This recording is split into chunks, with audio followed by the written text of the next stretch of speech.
The United States conducted a new round of airstrikes against the Iran-backed terrorist group in Iraq. The U.S. Central Command says early assessments indicate that last night's strikes destroyed the targeted facilities and most likely killed a number of militants. Now, this was in retaliation for a series of assaults on an American airbase, including a drone attack that happened Christmas morning and injured 3 American service members, one of whom right now is in critical condition.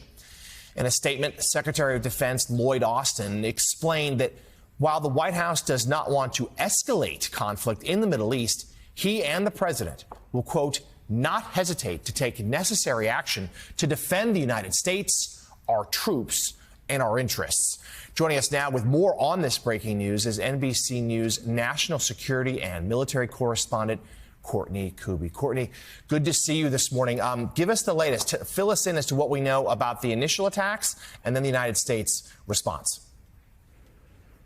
So the initial attack was what the military calls a one-way attack drone. And generally that's a drone that is packed with explosives that is targeted in one specific place, generally a building, goes in, and the idea is it blows up. That's what hit Erbil Air Base early yesterday morning here, Eastern time. It was about 4 p.m. local time on Christmas Day yesterday. And as you mentioned, Jonathan, at least 3 U.S. personnel were injured and 1 U.S. service member was critically injured here. So soon after that happened, the Pentagon and U.S. Central Command down in Tampa presented some options for some responses to first to the Pentagon and then on to the White House. Of course, President Biden is at Camp David right now. President Biden accepted these response options and the U.S. military got moving. Now, according to our colleague Erin Gilchrist, who did some great reporting late last night, there was a series of phone calls, including Jake Sullivan, the national security advisor, other national security officials throughout the day.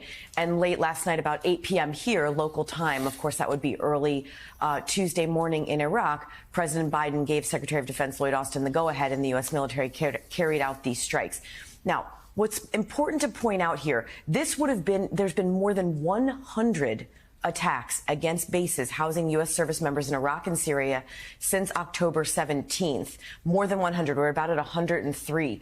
This so far, we have had traumatic brain injuries, minor injuries, a U.S. service member in critical condition. This seems to be the most effective attack to date of these attacks here so far, and the U.S. military took these targeted strikes afterwards. You also mentioned in the statement that we got out of the Pentagon and statement out of U.S. Central Command late last night, they acknowledged that they believe multiple Kataib Hezbollah militants, that's the Iranian-backed militia group that operates there in Iraq and into Syria a little bit. They believe that multiple of those militant members of that group may have been killed in this strike. Now, why I point that out, Jonathan, is the past retaliatory strikes that we've seen out of the military, they are very specific about saying that they are proportional in nature. So let's say there's an attack on a base, there's infrastructure damage. The military will respond with hitting a warehouse, maybe hitting a location where they put together these drones or these components for these missiles that they're striking on the bases with. The fact that they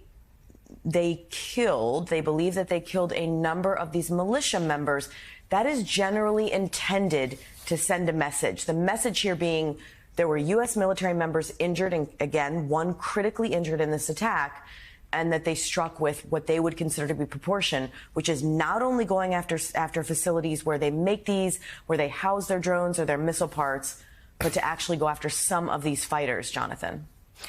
Courtney, Elise here. When I think of Erbil, I think of an area of Iraq that normally is fairly safe. Can you talk about have more attacks been happening there at that air base in particular? And what is the U.S. presence these days in Iraq?